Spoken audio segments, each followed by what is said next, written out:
Ich würde euch gerne heute zeigen, wie man ein so großes Gebäude in so ein kleines Buch bekommt. Normalerweise denkt man, es ist wahnsinnig kompliziert, es ist ein Dom, ich muss alle Fenster erzählen, ich muss die ganze Perspektive beherrschen. Ein bisschen ist das so, aber man kann es sich auch ein klein wenig einfacher machen. Und ich mache das folgendermaßen. Wenn ich so ein Gebäude sehe, dann denke ich nicht zunächst mal Dom, dann denke ich nicht alle Fenster, dann denke ich nicht alle Details, dann denke ich zunächst mal Grundform.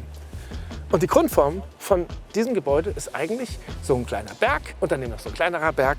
Und das sieht im Grunde, wenn ich es mal zeichne, sieht es aus wie so eine kleine Schnecke.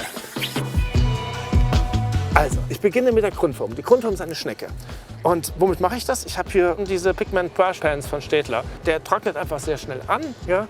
Und er gibt eine sehr schöne, leichte Grundform und ich kann mit einem anderen Stift darüber zeichnen, ohne dass ich ihn kaputt mache, was mir mit Wasserfarbe zum Beispiel passieren würde. Im zweiten Schritt würde ich dann anfangen, das Ganze zum Beispiel mit einem Fineliner drüber zu zeichnen. Und wenn ich da einfach drüber zeichne, wenn ich hier mit dem Dach weitermache, dann sieht man hinterher gar nicht mehr, dass da drunter mal eine Schnecke gelegen hat. Die Schnecke habe ich nur für mich gemacht. Das heißt, ich fange mit etwas viel weniger komplizierten an als mit einem Dom. Ich fange mit einer einfachen Form an, um die einfache Form Stück für Stück zu einem Dom zu entwickeln.